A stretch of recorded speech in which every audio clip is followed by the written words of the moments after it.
I'm Arijit Ghosh and we are at Learning for a Sustainable Future Teacher Conference here in New Delhi.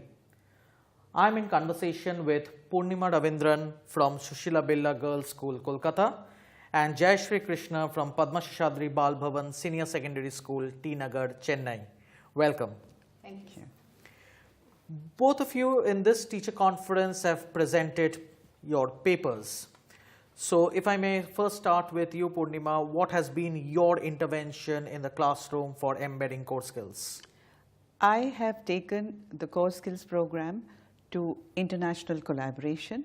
I'm the outreach programs coordinator for my school, and I have developed a number of exchange programs. So assessing the learning outcomes from exchange programs has been an area of subject area for me. And I've used this project that I had developed and of course organized with the school in Germany and our brother school in Calcutta.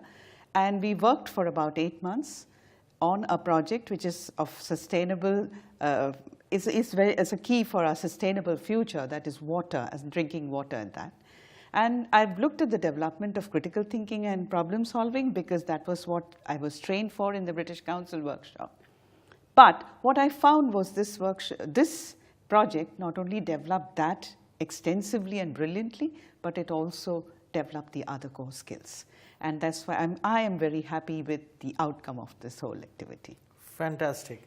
Jayashree, how did you embed core skills within the curriculum? Yeah, we took a topic as a carbon footprint and experiments on this, and the children of Padma Seshadri had a Skype talk with different schools across the world, and they exchanged so much of information about how this pollution levels are so high in certain parts of the world and how some like Bhutan and all, they're going down for a lot of greenery.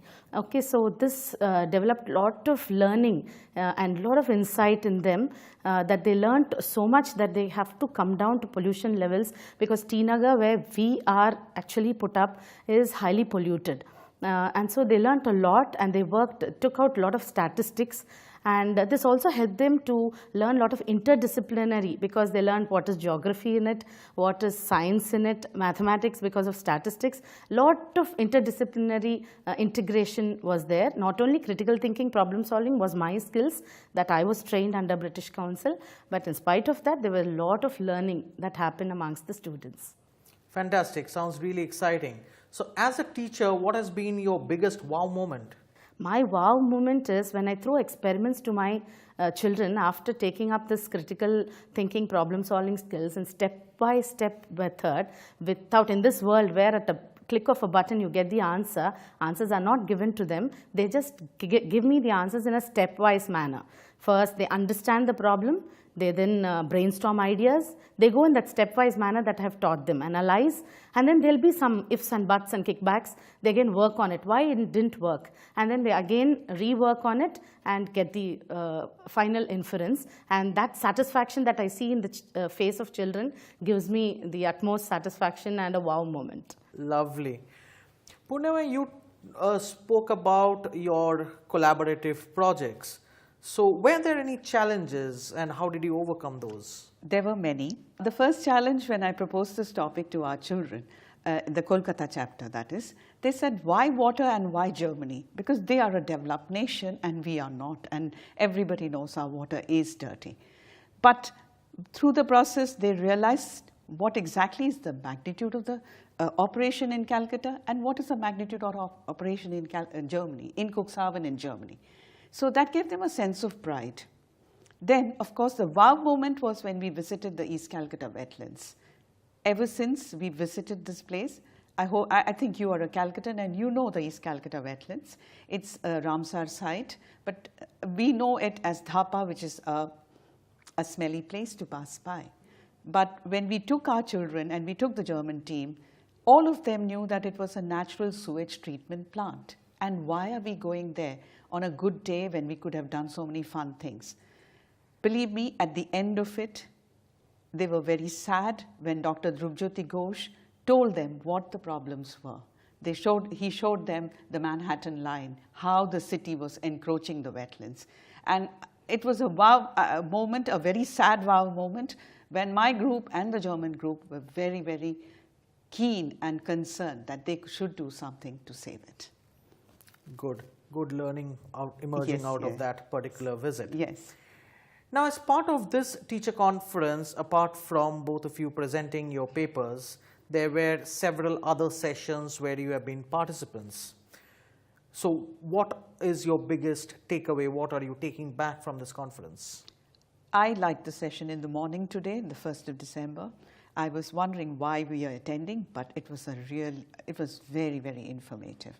I really liked the session put forward by Mr. Baldev and of course the two facilitators from Chennai. The fact that we can use an app to measure, and this is something as a core skills trainer and a practitioner, I have always had this question, how do I measure? Am I being right in measuring? Even though I have measured, but always the question comes in. So the fact that we can actually measure, and I like the learning bubbles, how they broke it down, that was very good. And of course, both Girish Ingles and Susan Douglas, their definitions and their analysis, Girish's excellent analysis on the level of inclusion and what we mean by inclusion and what are the deficiencies there. And of course, Susan Douglas's inclusion and the social aspect of it. We are an inclusive school, and as she said, it's a road, a process. It's not the end. And I found that this fact was heartening, and the social part of it, that the social intervention is what we require, not medical intervention. Fantastic. What is your biggest takeaway, Jayashree? I liked Macmillan's coming forward and launching life skills, because Macmillan always had been a good recognition throughout India. Those books, whether it is in English or science or whatever it is, that was very good. Yesterday's session, I mean. And today's session, as ma'am said, lot of takeaway, because we only concentrate on children who are above normal level. We always forget about children who are differently abled. So that inclusion by Mr. Girish and Ms. Susan Douglas was an eye-opener to me. We have to really work on this aspect of including and tailor-making the curriculum for those particularly differently abled children. That was a very good takeaway. And always I've been wondering how to measure these core skills, and this Lengo is really keeping my fingers ready to go and tap that app and learn more about it, as Mr. Baldev had briefed us about. So I want to learn more about that Lengo so that we can go further. I'll take this away home and also share with all my teachers there. And we look forward for a lot of sustainable education for the future. I'd like to add one more part. The definition of sustainable development to me was a little better defined today when we said sustainable development is also inclusive development. I thought that was something I will take away from this. Thank you very much for giving us this opportunity. Thank you. I was in conversation with Purnima Ravindran and Jayashree Krsna.